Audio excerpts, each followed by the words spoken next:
तो दोस्तों आज अपन लोग क्लास 9 के एक ऐसे चैप्टर के बारे में बात करने वाले हैं जिसको पढ़ने के बाद आपको पता चल जाएगा कि आपका दोस्त जो पेट लवर है वो अपने पेट से कितना ज्यादा प्यार करता है। तो बिना किसी देरी के चलिए इस चैप्टर को शुरू करते हैं। तो चैप्टर को शुरू करने से पहले आइए जरा इस चैप्टर के कैरेक्टर के ऊपर भी एक नजर डाल लेते हैं। इस चैप्टर में 3 मेन कैरेक्टर हैं। पहला कैरेक्टर है नरेटर, दूसरा कैरेक्टर है नरेटर की वाइफ और तीसरा कैरेक्टर है ब्रूनो।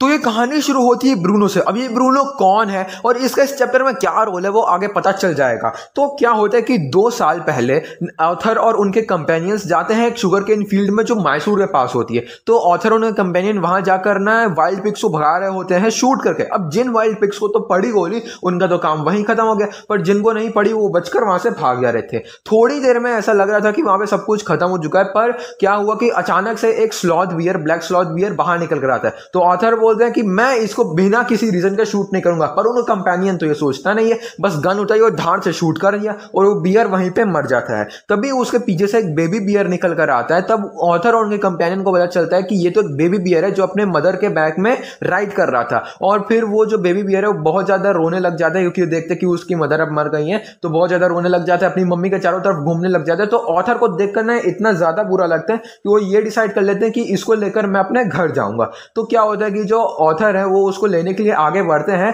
तभी वो बियर जो है बेबी बियर वो फील्ड की तरफ भागने लग जाता है। तो क्या होता है कि फिर ऑथर उसे दौड़ के पकड़ते हैं और एक गनी बैग में डाल लेते हैं और उसे लेकर आ जाते हैं बैंगलोर। अब बैंगलोर क्यों लाते हैं? क्योंकि बैंगलोर में ही उनका घर है। तो होता क्या कि वो बैंगलोर आके मतलब अपने घर में अपनी वाइफ को वो बेबी बियर गिफ्ट कर देते हैं। तो उनकी वाइफ बहुत ज्यादा खुश होती है बेबी बियर को पाके और फिर उसके गले में एक रिबन भी बांध देती है। और जब उन्हें पता चलता है कि ये बेबी बियर एक बॉय है तो उसका एक ऐसा नाम रखती हैं कि सुनकर लगता है कि भाई ये नाम एक बियर को दिया जा रहा है कि ये एक डॉग को दिया जा रहा है। तो जो नाम है वो है ब्रूनो। तो बेबी बियर को नाम दिया जाता है ब्रूनो। अब क्या होता है कि ब्रूनो बहुत जल्दी बॉटल से दूध पीना शुरू कर देता है और बहुत जल्दी वो बहुत सारी चीज खाना पीना शुरू कर देता है। अब वो क्या क्या खाता है, क्या क्या पीता है, वो सब मैं बताने वाला हूं।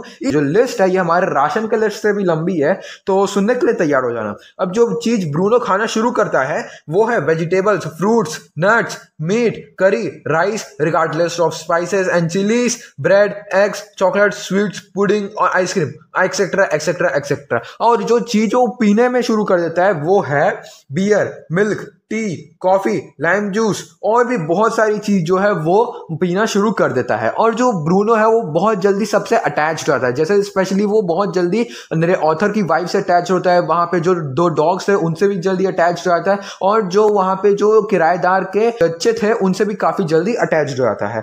अब होता क्या है कि जो ब्रूनो है वो अपने बचपन के दिनों में काफी ज्यादा फ्री रहता है। मतलब कि उसका काम ही क्या रहता है भाई, बस सुबह उठना है, बस खेलना है और फिर सोना है और किचन की तरफ भागना है, और क्या उसका काम रहता है। फिर एक दिन क्या होता है कि जो ऑथर है वो ना एक बेरियम कार्बोनेट पॉइजन ना लाइब्रेरी में रखे रहते हैं रैट्स और माइस को किल करने के लिए। अब ब्रूनो क्या करता है, ब्रूनो जाके वो बेरियम कार्बोनेट खा लेता है। तो अब क्या होता है उसका पूरा शरीर पैरालाइज हो जाता है, पर फिर भी वो अपने आप को किसी तरह घसीट के वो ऑथर की वाइफ तक लाते हैं और ऑथर की वाइफ फिर ऑथर को बुलाते हैं और वो लोग जाते हैं एक डॉक्टर के पास। डॉक्टर नहीं कहना चाहिए, मतलब एक ऐसे सस्ते डॉक्टर के पास जाते हैं जिसने अपनी MBBS मुन्ना भाई के स्टाइल में की हुई है। अब जैसे कि ऑथर उनके वाइफ जाते हैं डॉक्टर के पास, वो बताते हैं कि इसने बेरियम कार्बोनेट खा लिया। तो डॉक्टर कहता है अच्छा बेरियम कार्बोनेट, तो निकालता है फिर वो अपनी मेडिकल की बुक और फिर उसके बाद कहता है सर आपने क्या बोला, इसने बेरियम कार्बोनेट खाया है। ठीक ठीक ठीक। तो फिर वो सर्च करते हैं कि बेरियम कार्बोनेट कहाँ लिखा है। फिर बेरियम कार्बोनेट जब उस डॉक्टर को मिलता है तो वो क्या बोलते हैं अच्छा बेरियम कार्बोनेट ना, हाँ इसका सिम्टम्स है पैरालाइज और ट्रीटमेंट है इंजेक्शन। हाँ सर इसे 10 cc का इंजेक्शन देना पड़ेगा। तो जो डॉक्टर है वो ब्रूनो को एक 10 cc का इंजेक्शन देता है। 10 मिनट तक कोई भी उसको ऐसा इंप्रूवमेंट नहीं दिखता है, वो अभी भी बहुत ज्यादा वॉमिटिंग कर रहा होता है, वो हैवी ब्रीथ ले रहा होता है और उसकी हालत बहुत खराब होती है। तो फिर उसके बाद 10 मिनट बाद उसको फिर से एक 10 cc का इंजेक्शन दिया जाता है। फिर 30 मिनट बाद उसकी हालत थोड़ी ठीक होने लग जाती है और फिर अब वो खड़े होने लग जाता है। और जब वो ब्रूनो खड़ा हुआ तब उसको देखकर ऐसा लग रहा था कि जैसे वो कह रहा है बेरियम कार्बोनेट ये मुझ जैसे बियर का क्या ही बिगाड़ देगा। अब फिर उसके बाद क्या होता है कि जो ऑथर है ना, ऐसी एक इंसिडेंट और होता है कि जो ऑथर है वो ना एक पुराने गाड़ी में से इंजन ऑयल निकाल के रखते हैं, है ना, मतलब 1 गैलन ऑफ इंजन ऑयल निकाल के रखते हैं टर्माइट्स के लिए। तो क्या होता है कि ब्रूनो आता है और उस पूरे इंजन ऑयल को गड़ करके पी लेता है। अब तभी क्या होता है कि उसकी बॉडी मतलब उसको कुछ भी इल इफेक्ट नहीं होता है और ना ही कोई सीरियस प्रॉब्लम होती है।